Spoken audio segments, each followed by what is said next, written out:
Another BLM supporting violent pedophile attacked innocent people in Waukesha, Wisconsin last night, killing 5 and injuring 40 others. The mainstream media refuses to look into the suspect's past and background and social media posts to come to any conclusions as to what the motive was. But at Fleckus Talks, we refuse to do that. We did some digging, and we have some stuff we think you should see. Darrell Brooks killed 5 people, injured 40 others while he drove his SUV into the Waukesha Christmas parade. He has an extensive criminal record. He was arrested 3 times in the last 2 years. The most recent was on November 2nd, and he was released on a $1,000 bail bond on November 19th, just 2 days before the incident. Jack Posobiec actually had a great tweet that basically sums up what's going on.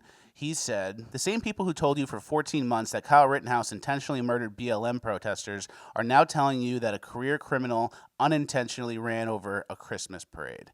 That's the big difference. This was a Christmas parade, mostly white people. There's a group called the Dancing Grannies there, all having a nice time. And this man, Darrell Brooks, drove his SUV straight through the crowd, didn't decelerate, didn't try to avoid people, didn't honk to warn anybody. And the mainstream media is saying that he was getting away from a knife incident, a knife fight. And that was what he had to do. So here are some social media posts from Darrell Brooks the mainstream media does not want you to see.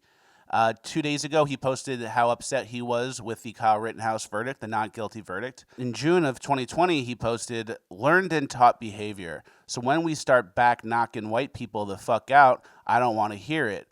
The old white people too. Knock them the fuck out, period." So I guess he got his wish. Some of the people that were killed in the incident were part of the Dancing Grannies crew, a group of older women who go around dancing at local events in Wisconsin. There's tons of posts like that, a lot of anti-police posts, anti-white posts. He even posted about how Black Friday stems from slavery, and this was his excuse for why he's a convicted pedophile. And then as soon as we fall out, all of a sudden now I'm a pedophile. Let me explain that. 10 years ago, 2006, I caught a case with my oldest daughter's mama. Yes, my baby mama. She's from Oakland. I was busting moves in Nevada. I meet the bitch. She says she want to get down, so I'm pimping on the bitch. I'll take her to Nevada.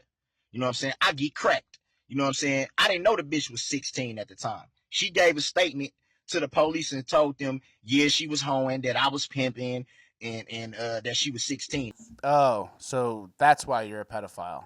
Got it. What a good guy. We should give this guy a second chance. Don't say second chance. He's already been let out like 5 times. So this is who should be out in the streets.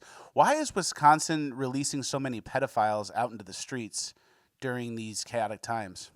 I don't know. That's weird, too. We should look into that. So clearly this guy is race-obsessed. He definitely had his brain poisoned by the media. Let's see how people are reacting to it. Let's go to our friend Tariq Nasheed and see what he had to say. Why are so many people making the Waukesha incident racial? Is there any proof race was a motivating factor?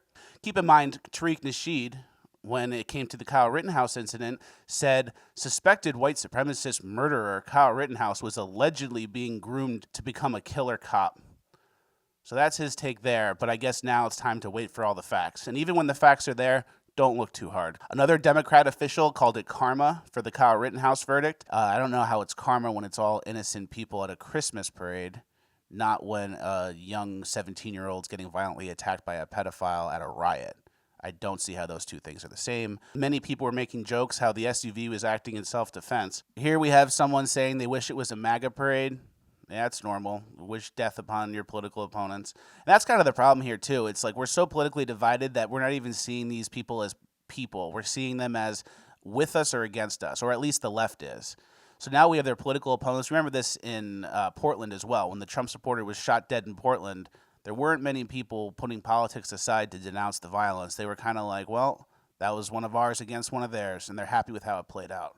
Twitter, mainstream media, everyone on social media is rushing to say 5 people dead and 40 injured after a car drives through a parade in Waukesha, Wisconsin. A car drives through a parade, not a person. But when someone gets shot with a gun in self-defense, it's a person's a murderer because he's a white supremacist. But now a car did something bad. You notice how the mainstream media is taking their time to get the facts right on this one. NPR didn't even really cover it today. They've been talking about climate change all morning. And people like D.L. Hewley, who are always out saying, oh, imagine if it was a black person, how much different it would be. They would never be taken peacefully into custody. What happened here? Darrell Brooks was arrested, taken into custody without issue, even though he killed 5 people and injured 40 others. So when you have a situation where the media is constantly talking about police brutality, racism, white supremacy, you get people like this who are mentally ill, mind-poisoned, pedophile criminals willing to do atrocious acts, terrorist acts, and then when they do, it actually gets ignored. We have a lot of the facts. We are able to extrapolate. This guy drove into a crowd of people. They said he was fleeing a knife attack, a violent incident, but you don't really need to drive into people accelerating without warning to get away from a knife attack. These are the same people that told you that Kyle Rittenhouse's self-defense was not self-defense and that this is a proper way to get away from a knife attack, I guess. It makes no sense to me either. Let's continue to watch and see how the mainstream media covers it, and let's look for the 2 different worlds that they're living in and the 2 different realities they're trying to shape.